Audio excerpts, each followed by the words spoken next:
With the well project done in a previous video, very excited to get back to this project, which we started in the spring, finishing out this Quonset hut.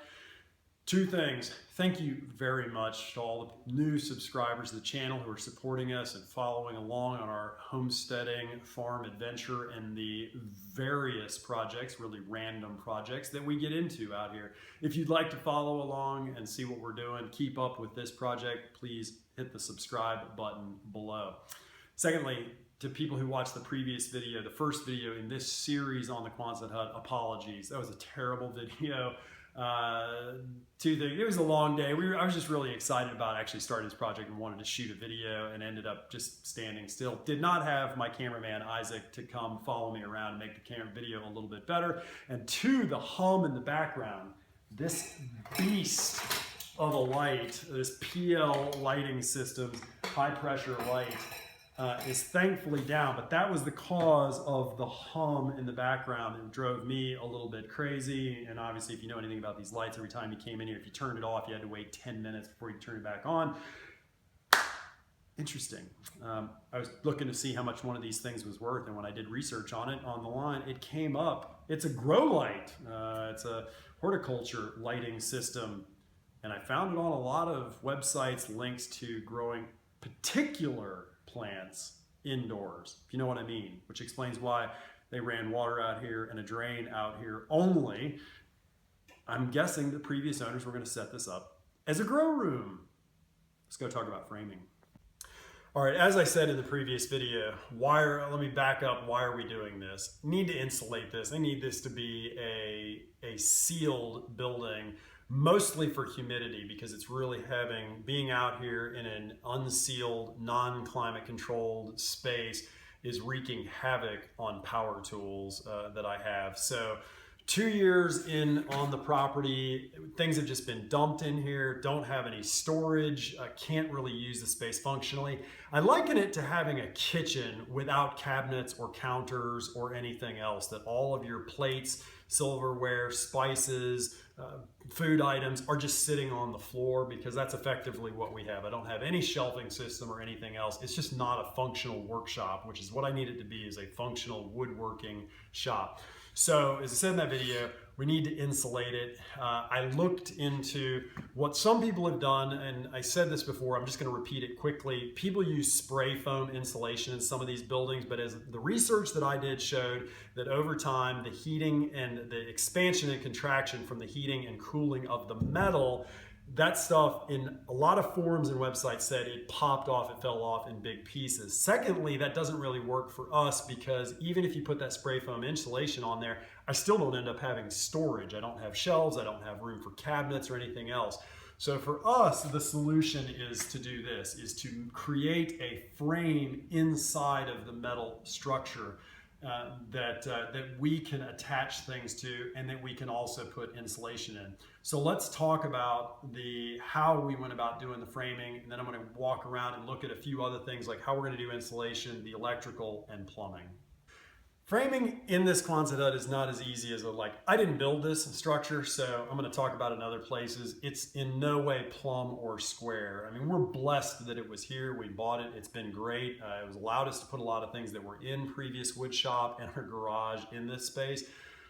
But I would have probably built it a little bit in some ways better. But it's not, the walls are not plumb, the corners are not square. So we had to do a number of things. And I suspect if you have a Quonset hut and you're watching this video because you're thinking about doing the same thing, you're going to have different circumstances. Your walls might be taller than ours, it might be wider, there may be a lot of other issues. This Quonset hut is 24 feet wide, 30 feet long. So these walls, what we're doing, you've got these bolts from the way this thing is put together that stick out of the wall. That in some ways prevents, because you don't know where these studs are going to land, so you can't really get right up against this. And because the walls aren't plumb and things are kind of wonky, we just decided to space this out, and we spaced it out far enough in from the wall that it would accommodate for all of the sloppiness in the way it was put together. Use pressure treated 2x4s on the bottom plate, attached them to the concrete with Tapcon concrete screws and fender washers. We put silicone caulk underneath this, 2 strips of it, because as you can see here, we have a little bit of an issue of water penetrating under this bottom plate on the metal. Ideally, that goes out and drops over the edge of the concrete with a drip edge, but you have water that's working its way in as it comes down the wall, gets in here, and it's finding holes like this gap right here that it ends up leaking. I'm gonna have to address that outside separately as a different issue.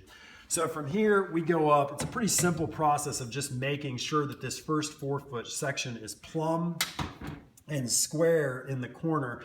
And the way we're doing this is that from the floor to this first section, or actually just slightly off the floor, probably about 1/2 of an inch, to this first section is 48 inches. But the first section goes to right here. This board begins the second section that we built on the ground, and then we set it up as a piece. But in order to not have to deal with the angle and the way we were putting this in and the issues that that would create, it's much easier to set this thing on flush here and have a 48-inch piece of plywood, 4 by 8 foot piece of well, we're going to use 7/16 OSB to cover this, but very easily put 1 sheet up there and then go from this joint up to here, which will include the bottom plate of this next section at that angle. So it's a 4-foot section, 2 foot, 2 foot, another 2-foot section, an 8-foot section to the top with a 22-inch section before we drop down onto the other side. So everything is in 2 or 4-foot sections for the OSB. So it should make our life a lot easier. We won't have a lot of waste. It'll be really easy to rip a piece of OSB and cover 2 sections. Now in terms of figuring out these angles and how we did this, and again, it'll be different for anybody that if you've got a Quonset hut, these are gonna be potentially slightly different angles. Although this part should probably be, the curved part should probably be about the same. It'll just be the run going up for the long section and how tall your wall is that will vary. It's really just a matter of using a sliding T-bevel and setting it on here. So what we did is we made the 48-inch section. I made a jig with a template, a piece of wood that I could adjust up to 2 feet and then test in various places, setting it on here where this board would hit the ribbing of the metal building. So if you can't see it, but right here, this top or bottom plate of this section is rubbing and touching on the metal of the rib. But down here, there's about 1.5 inch gap or 2-inch gap between this rib and the board. And again, that explains, to talk about, this thing is not in any way really a perfect, if you look down at it, some of the ribs are in and out of each other. So you got to accommodate as you're doing this for all of those variations depending on how it's built. But we just use a sliding T-bevel on here to figure it out and then cut these. I'll say this. In the process of doing this, the first section that we do on both sides, and they're the same angle on both sides, so we just repeated here exactly what we did over there. Now we're just going to have to repeat this 3 more times for the sections going down all the way to the end. So this will be the most time-consuming part for us, because at this point all we have to do is come over here, measure the length, use the sliding T-bevel, set it up on the chop saw, and cut parts like Legos. We're just going to need to cut, you know, how many ever of these we need for how many more sections we have. And we'll just do an assembly line and cut and cut and cut, and then assemble them in these 2-foot sections and stack those up. And then the day of the build, I mean, if we were to get some friends over here, we should be able to put up these other sections very, very quickly. An important quick thing I forgot right here is we're using galvanized plumbing strapping to attach to the structure of the building. So this is structural steel in this building. That's why you don't need any kind of beams or posts to hold it up. So if you use this galvanized strapping, the holes are big enough to go over these bolts that are coming out. Get 5/16 inch nuts and attach them over, pull it around tight, and you can put a screw through it and hold this in place. This is important as you run the boards going up to the top, because you can attach at the one end to the end wall, but the end that's out there hanging in space is going to have to be held up for a while. You could use 2x4s to hold it temporarily, which is what we did when we lifted it up.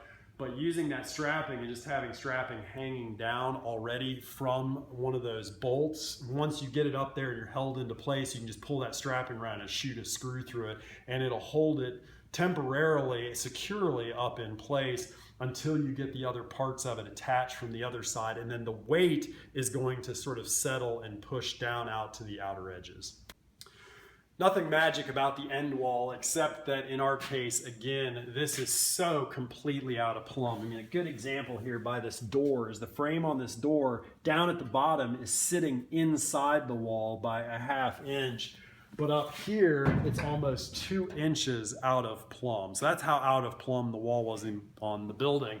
So this wall is now perfectly plumb, but as we ran it up, what we did is ran it in 16-inch, because we're going to use insulation, fiberglass insulation batts. We use 16-inch center sections to the center, and we stair-stepped these all the way up and went up inside this exterior, this gap where the rib comes down, and go up into it so that we can attach these sections at the end for support. So you can see as it goes across that these continue to go all the way up into that gap, but it gives us a place with the stair stepping, it gives us a place to attach the roof structure as it goes across.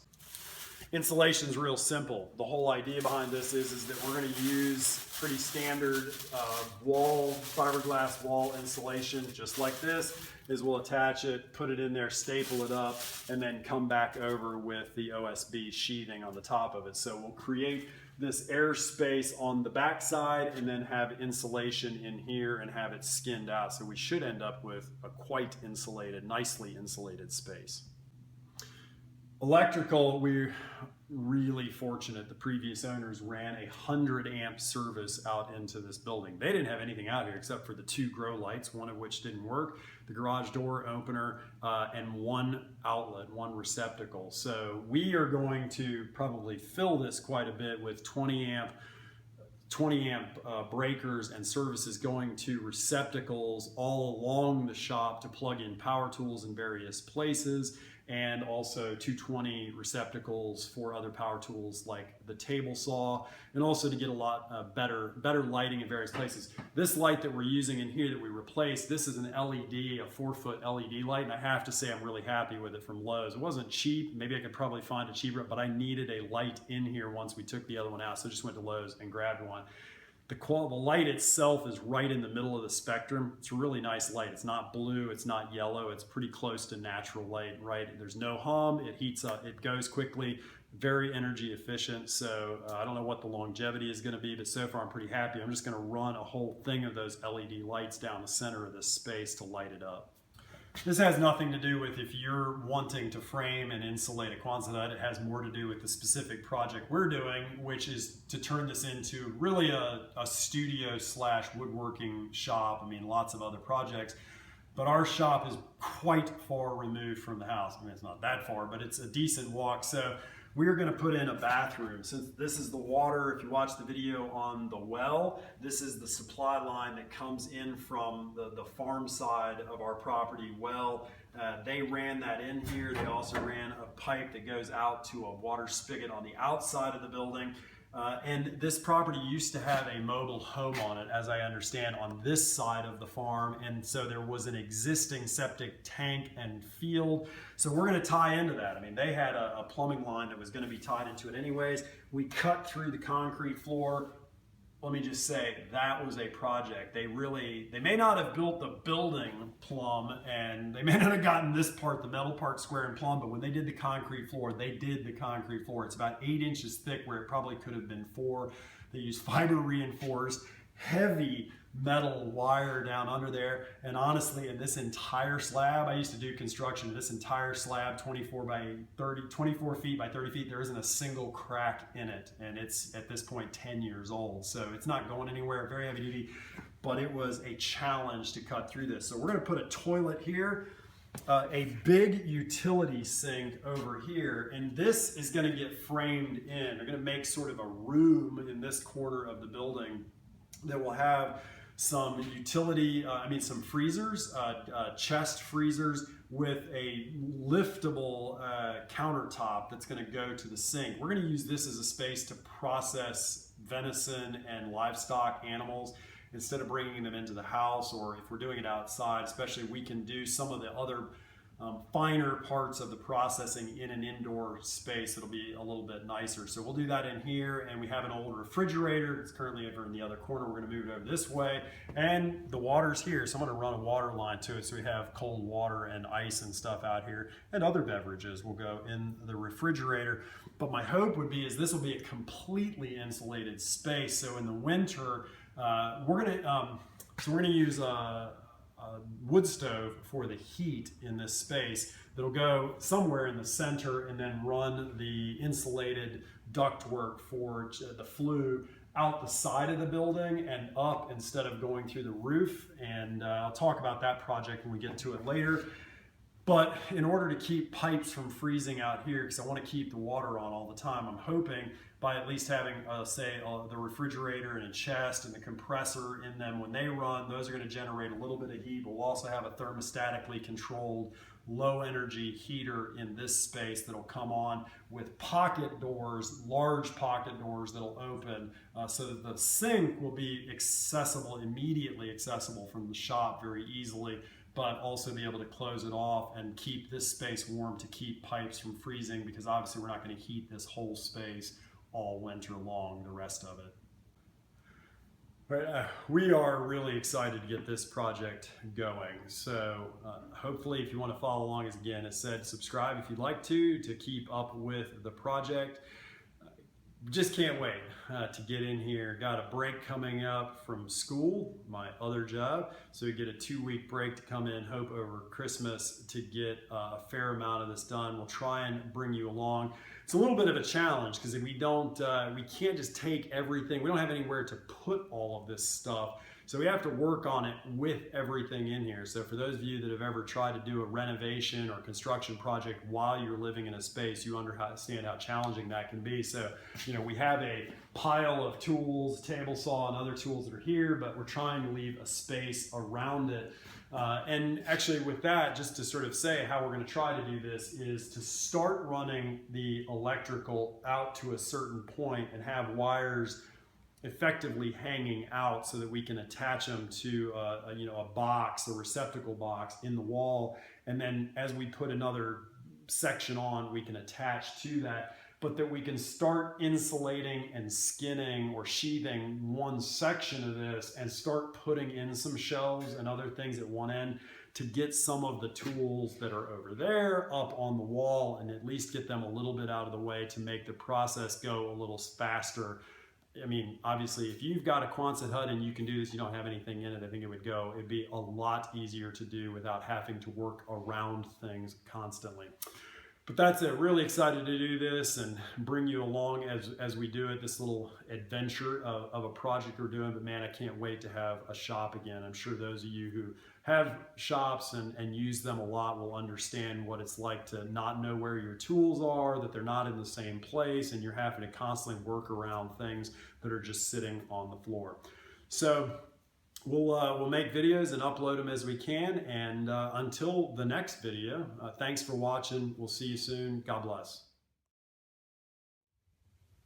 The terror of the workshop. This one right here. And exactly why we need farm cats. Because you, my friend, don't do the job.